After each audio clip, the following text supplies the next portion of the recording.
মশাই, সকাল সকাল আপনারা তো মুখ ভারী কেন? আরে আর বলিস না, আগে রাজসভায় অনেকেই ছিল যারা আমার হয়ে কথা বলতো, কিন্তু ইদানিং সবাই কেমন বদলে গেছে। সবাই গোপালের হয়ে, তাই তো? একদমই তাই। আর না বললেও কেউ গোপালের বিরুদ্ধে কথা বলে না।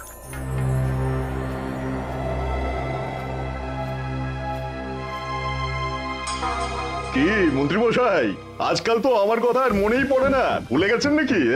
আরে না না ভগবান, তুমি হলে আমার তুরুপের তাস। ঠিক সময়ে ঠিক সুযোগ এলে তোমাকেই ডাকবো। একটু দেখবেন।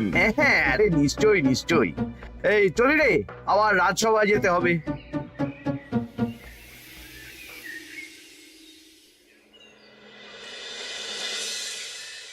আচ্ছা, তোমরা বলো তো, আমাদের রাজ্যের সার্বিক উন্নতির জন্য সবার আগে কি দরকার? মহারাজ, আমি বলবো, বলো গোপাল। সততা আর শিক্ষা, এই দুটো জিনিস মানুষের মধ্যে থাকলে রাজ্যের উন্নতি কেউ আটকাতে পারবে না মহারাজ। একদম ঠিক বলেছ পণ্ডিত, তুমি তো শিক্ষার কাণ্ডারি। তুমি কি বলতে চাও এই ব্যাপারে?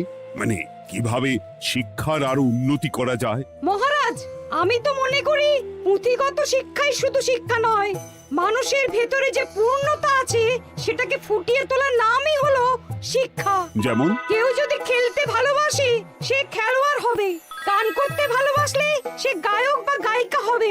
আমি প্রত্যেকের মধ্যে লুকিয়ে থাকা এই বিশেষ বিষয়গুলিকে তুলে ধরার জন্য কিছু করতে চাই। তা এটা করার জন্য কি দরকার? প্রথমত অর্থের প্রয়োজন। আমাদের আরো অনেক টুল খুলতে হবে, সেখানে এক একটা জায়গায় এক এক রকমের শিক্ষা প্রদান করা হবে। এটা ভালো প্রস্তাব। আমাদের রাজ্যে গায়ক, নৃত্যশিল্পী, অঙ্কন শিল্পী, খেলোয়াড় সব তৈরি হবে।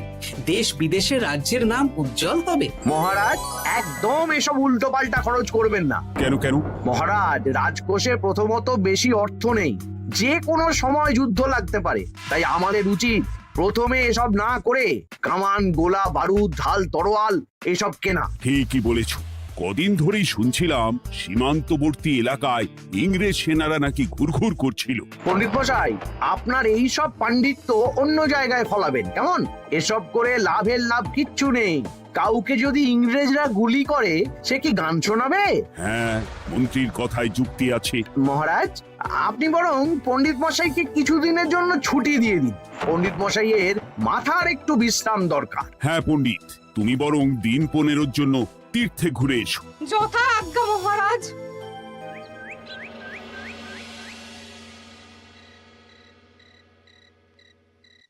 শোনো ভগবান, সকালেই তুমি কাজের কথা বলছিলে, আমি এমন ছক কষেছি কালকে থেকেই তোমার জন্য একটা ভালো বেতনের কাজ জোগাড় করে দেব। শুধু যা বেতন পাবে তার অর্ধেক আমাকে দিতে হবে, কেমন? রাজি রাজি। কি কাজ বলুন? শোনো, বাহ বাহ, দারুণ দারুণ, হয়ে যাবে কাজ।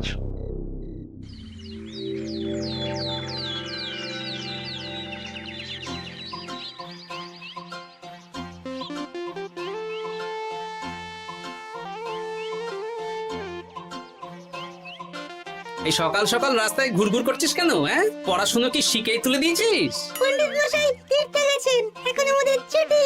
দুপুর বেলা ভাত, রাতের বেলা রুটি।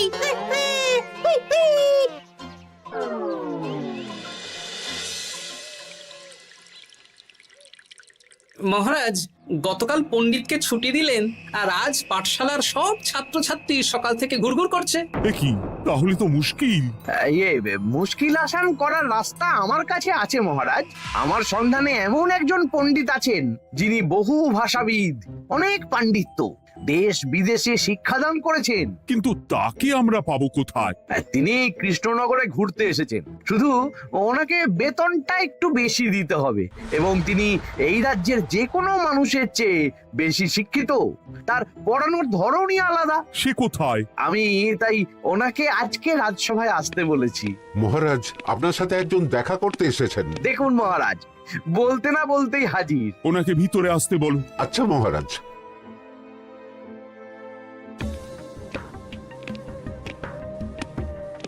প্রণাম কৃষ্ণচন্দ্র, আমাকে আপনার মন্ত্রী ডেকেছেন, তাই এলাম। মন্ত্রীর সাথে কথা হয়েছে আমাদের রাজ্যের শিক্ষার উন্নতির ব্যাপারে। আমাদের মানে আপনি কি এই রাজ্যের? মানে এখন এই রাজ্যে আছি তো, তাই আমাদের রাজ্য বললাম। উনি সবাইকে আপন করে নেন। যাই হোক, তোমার শিক্ষার উন্নতির ব্যাপারে কি মতামত? মহারাজ, আমি এই রাজ্যের বিভিন্ন মোড়ের মাথায় টোল খুলতে চাই। তার জন্য অনেক অর্থের প্রয়োজন। তাতে কি উপকার হবে? ছাত্রদের জন্য তো নির্দিষ্ট পাঠশালা আছে। যখন শত্রুরা আক্রমণ করতে আসবে তখন তারা দেখবে রাস্তার মোড়ে মোড়ে টোল, মোড়ে মোড়ে টোল। তারা বুঝতে পারবে এখানে সবাই শিক্ষিত। আর শিক্ষিত লোককে ক্ষমতার অধীনে রাখা কঠিন, যুদ্ধে জিতলেও শাসন করা মুশকিল। কারণ অশিক্ষিতকে বোকা বানানো সহজ, কিন্তু শিক্ষিতকে বোকা বানানো কঠিন। নতুন পণ্ডিত একদম ঠিক কথা বলেছে।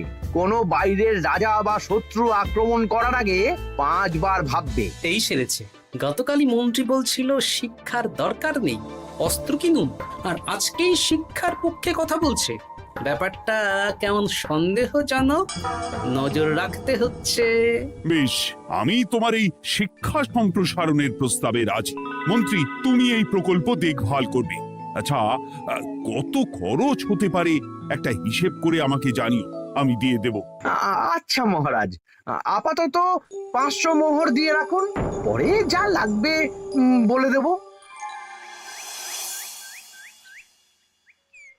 উফ, সকালে এক পত্তন বাজার, বিকেলে এক পত্তন বাজার, আর পারি না। আরে হাত চালাও, হাত চালাও। বাবা, কাজ শুরু হয়ে গেল। হ্যাঁ, আর ছাত্রদের পাঠশালার কাছে যেতে হবে না। পাঠশালা ছাত্রদের বাড়ির কাছে চলে আসছে। যেখানে সেখানে পাঠশালা। এই তো যেখানে সেখানে শিক্ষা। ঠিক বলেছো। আজ থেকে আমি আর নতুন পণ্ডিত চালু করছি। ধরো শিক্ষা, মারো পেরে। শিক্ষাকে ছাত্রছাত্রীদের মধ্যে গেঁথে দিতে হবে। এতদিন জানতাম ধরতক্তা মার পেরে, এখন বদলে যাবে। কিন্তু একটা পণ্ডিত এতগুলো পাঠশালা একা সামলাবে কি করে? খেপে খেপে। মানে সকাল 6টা থেকে 7টা একটা জায়গায়, পরে 7:30 থেকে 8:30 আরেকটা। এইভাবে বিভিন্ন জায়গায় পণ্ডিত ঘুরে ঘুরে শিক্ষাদান করবেন। না, ব্যাপারটার উপরে মহারাজকে নজর রাখতে বলতে হবে। মহারাজ, আমার মনে হয় এই পাঠশালায় আগামীকাল থেকে কেমন পড়াশোনা শুরু হবে, আপনার সেদিকে একটু নজর রাখা উচিত। হ্যাঁ, দেখি আগামীকাল সকাল সকাল বিভিন্ন পাঠশালায় গিয়ে নজর রাখবো। আর হ্যাঁ, আমাকে নতুন পণ্ডিত একটা তালিকা দিয়েছে, কোন পাঠশালায় কখন পড়াবে সেটার তালিকা। আমিও যাব আপনার সাথে।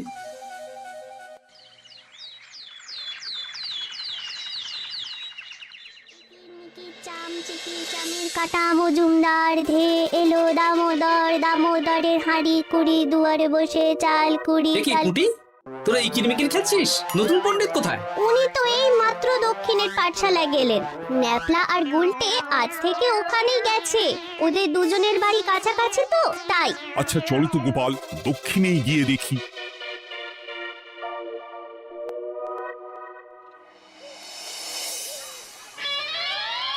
দেখি এখানেও তো নতুন পণ্ডিত নেই। নতুন পণ্ডিত মশাই আমাদের একের নামটা মুখস্থ করতে দিয়ে চলে গেলেন। একের নামটা? এসব কি হচ্ছে? শিক্ষার নামে অর্থের জলাঞ্জলি মহারাজ। না, আজই রাজসভায় এর বিচার হবে। মন্ত্রী, আমি যা দেখলাম তাতে শিক্ষা তো কদিন পরে লাটে উঠবে। আমার এক ভাগ্নি তো আজ পাঠশালায় গিয়ে লুকোচুরি খেলেছে। নামমাত্র পড়াশোনা আর বাকি সময় খেলা, এভাবেই বয়ে গেল বেলা। মন্ত্রী, এই তোমার নতুন পণ্ডিতের দৌড়। মহারাজ, একজনের পক্ষে এতগুলো পাঠশালায় শিক্ষাদান তো সম্ভব নয়। তার জন্য তো আরো পণ্ডিতের প্রয়োজন, আর তার জন্য চাই আরো অর্থ। আবার অর্থ? শুধু মহারাজের অতিরিক্ত অর্থ খরচ হবে বলে আমি আগে এই প্রস্তাবটা রাখিনি। বেশ, তা আর পণ্ডিত কোথায় পাবে? আমাদের নতুন পণ্ডিতের কাছে অনেক পণ্ডিতের সন্ধান আছে। উনি একটা হাঁক মারলেই সব চলে আসবে। বেশ, তাহলে তাই ব্যবস্থা করো। এভাবে শিক্ষার অবনতি আমি চোখে দেখতে পারবো না। আরো 300 মোহর লাগবে। পেয়ে যাবে। এ তো দিনে দুপুরে ডাকাতি। ব্যাপারটা ধরতে হবে, কিছু একটা ঘোট তো আছেই। আর নতুন পণ্ডিতদের যদি কোথাও একটু থাকা খাওয়ার ব্যবস্থা করা যায় তাহলে ভালোই হয়। রাজবাড়ির অতিথিশালা তো আছেই, ওখানেই না হয় ব্যবস্থা করে দেব।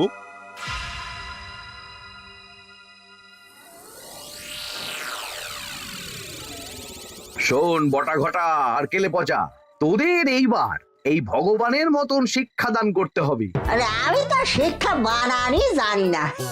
সে না জানলেও হবে, শুধু দাড়ি গোফ লাগিয়ে নকল পণ্ডিত সেজে কালকে থেকে পাঠশালায় যেতে হবে। কাকে কোথায় যেতে হবে সব আমি বুঝিয়ে দেব। আচ্ছা,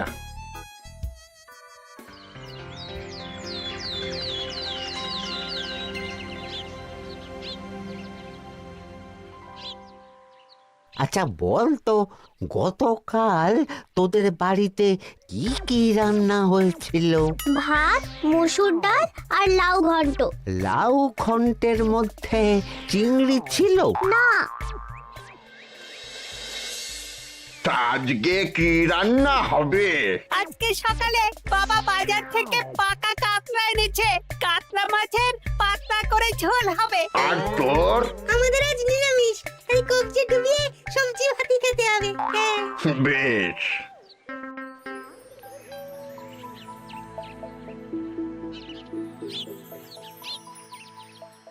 বল, আজকে তোরা কি কি শিখলি? আমি লাউ ঘন্ট। আমি সবজি ভাত। আমি কাতলা মাছ। কি বলছিস কি? আজকে তো পাঠশালায় এই সব আলোচনাই হয়েছে। এবারে ব্যাপারটা একেবারে সহ্য সীমার বাইরে চলে যাচ্ছে। দাদু, আমাদের আগের পণ্ডিত মশাই ভালো ছিলেন, উনি কোথায় চলে গেলেন? মন্ত্রী মশাই ছলে বলে কৌশলে ওনাকে তীর্থে পাঠিয়েছেন। না, এখন আমাকে মন্ত্রী মশাইয়ের উপরে নজর রাখতে হবে।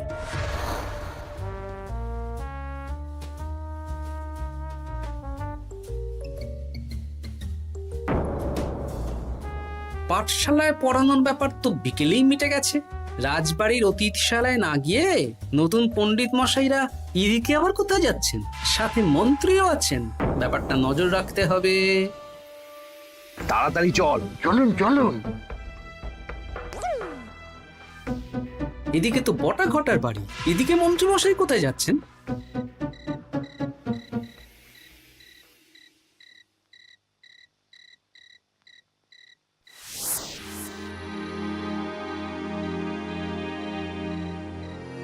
তারপর তোমরা সবাইকে কি শিক্ষা দিলে? শিক্ষে স্যার আমাদের শিক্ষা নেই, চুরি করে দিন চলে। আমি কি করে শিক্ষা দেব? আরে ছাইপাশ দাড়ি গোঁফ থাকলে কি কুটকুট করে। তা বলেছিস বটা। আরে আরে আহারে করছিসটা কি? ভালো রোজগার পাতি কি তোদের সহ্য হচ্ছে না নাকি? ভগবানকে দেখ, সেই কবে থেকে দাড়ি গোঁফ লাগিয়ে পণ্ডিত মশাই সেজে আছেন। আমারও প্রথম দিন একটু সমস্যা হচ্ছিল, এখন সামলে নিয়েছি। আর আমাদের এই সব আলোচনা একদম করা উচিত না। বলছি মন্ত্রীমশাই, আমি কি শুধু এই পাঠশালাতেই পণ্ডিতের অভিনয় করব, নাকি রাজসভায় বসার সুযোগও পাবো? কালকেই এই ব্যাপারটা দেখছি। আগে তোমাকে রাজসভায় ঢোকাবো, তারপর এক এক করে বটা ঘটা কেলে পচা সব আমার দলের লোককে রাজসভায় ঢুকিয়ে নেব। আর রাজসভার বাকি সদস্যদের ফাঁকা করে দেবেন। একদম তাই। মহারাজ সহজ সরল মানুষ, এটাই একটা বড় সুবিধা। আচ্ছা, এই ব্যাপার। ঠিক আছে, আমি কদিন পরে ঠিক সময়ে একদম হাটে হাড়ি ভাঙবো।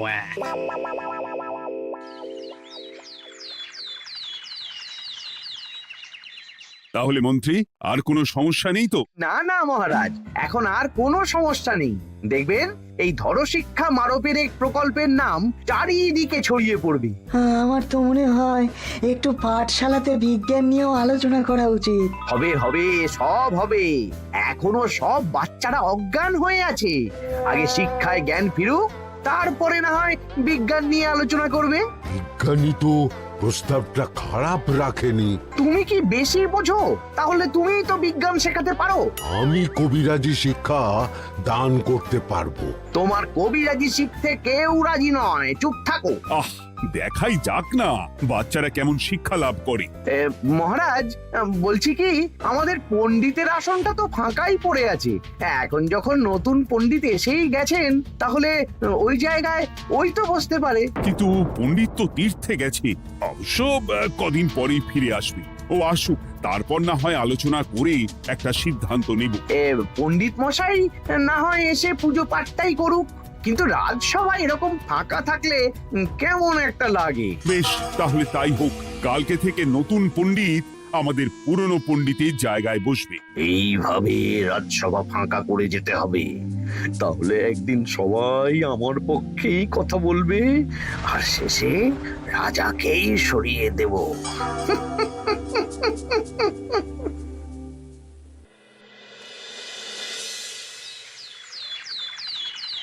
মহারাজ, সর্বনাশ হচ্ছে চারিদিকে। চলুন চলুন, আমি পুরো বিষয়টা ধরে ফেলেছি। কি ধরে ফেলেছো? শিক্ষার নামে ষড়যন্ত্র চলছে মহারাজ। রাজসভায় চলুন, সব বলছি। আচ্ছা আচ্ছা, আসছি। হ্যাঁ বলো গোপাল, তুমি কি বলছিলে? শিক্ষার নামে ষড়যন্ত্র নাকি? মানে গোপাল মস্করা করছে নাকি? রাজ্যে দারুণ শিক্ষাদান চলছে। মহারাজ, আমি দেখে ফেলেছি আমাদের নতুন পণ্ডিত আসলে কোনো পণ্ডিত নন। ইনি আপনাকে, আমাদের সবাইকে বোকা বানাচ্ছেন। তাই নাকি? ডাকো দেখি নতুন পণ্ডিতকে।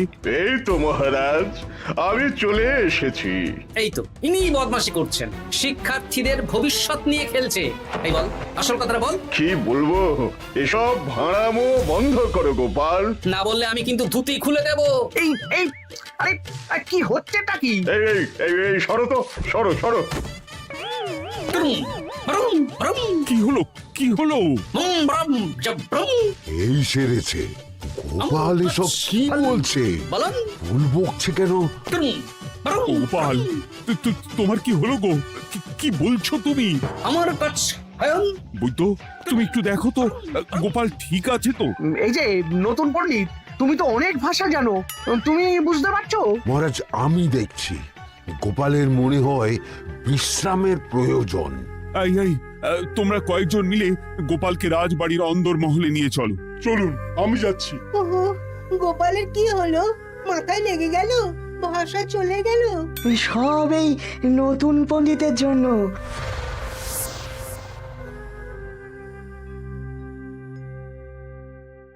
ভাল খাচ কাচ হায়ন মাস্টার কাচ।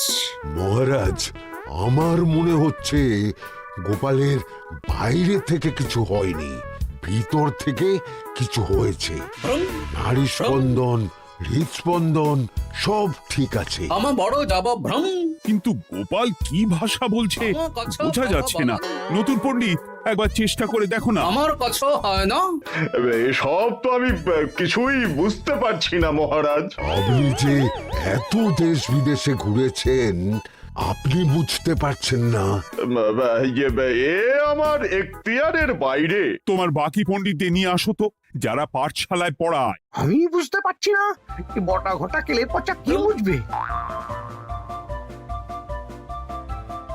আমার বড় যাব ভ্রম।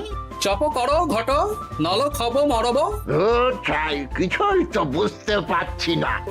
রাজসভায় কাউকে না দেখতে পেয়ে এখানে এলাম। ওই তো আমাদের পুরনো পণ্ডিত চলে এসেছে। শুনলাম গোপালের নাকি কি হয়েছে। এই পণ্ডিত, তুমি দেখো তো গোপালের নতুন ভাষা উদ্ধার করতে পারো কিনা। কি গোপাল, তুমি কি ভাষায় কথা বলছো? আমার মতর ভাষা কথা বলো। ওই দেখো আবার কি সব বলছে। আমো বোঝো তো পড়ছো, সবার সাথে মস্করা করছো। তমো ঠক ধরছ। হ্যাঁ, এই পণ্ডিত, এটা কি ভাষা? ঘাবড়াবেন না মহারাজ, এটা পাতি বাংলা ভাষা। বাংলা ভাষা? গোপাল শুধু আকার ইকার উকার আর বেশিরভাগ স্বরবর্ণ বাদ দিয়ে কথা বলছে। মানে গোপাল তম কছ কছ বলো। আমার নাম গোপাল ভর।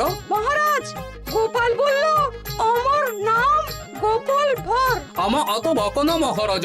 এর মধ্যে আকার ইকার উকার এসব বসিয়ে দেখুন তো কি হয়। আমার নাম গোপাল ভাঁড়। আমার নাম গোপাল ভাঁড়।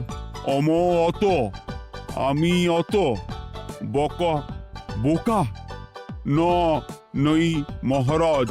মহারাজ আমি অত বোকা নই মহারাজ। এই তো সুন্দর ধরে ফেলেছেন। কি কেমন দিলাম? দেখলে আমাদের রাজ্যে মন্ত্রী ধরে আনা পণ্ডিতের পাণ্ডিত্য। সব এক একটা গাধা। হ্যাঁ এ কি ভগবান, বটা ঘটা কেলে পচা। মহারাজ, এখান থেকে কি বুঝতে পারলেন? কি? শিক্ষার বাইরেও অন্যভাবে সমস্যার কি করে সমাধান করা যায়, তাও শুধুমাত্র উপস্থিত বুদ্ধি দিয়ে, যেটা আমাদের রাজপণ্ডিতের আছে। তা তো দেখতেই পাচ্ছি। আর সেই জন্যেই মন্ত্রী ওনাকে সরাতে চেয়েছিলেন, আর কিছুদিনের মধ্যে সব সভাসদদের সরিয়ে দিতেন। আমি সব মতলব শুনেছিলাম, আর এই দিনটার জন্যে অপেক্ষা করছিলাম। আজকেই তো পণ্ডিতের তীর্থ থেকে ফিরে আসার কথা।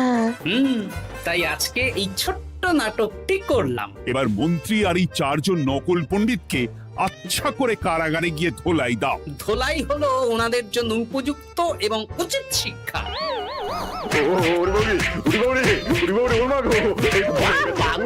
বাবা গো, ভুল হয়ে গেছে গো। আরে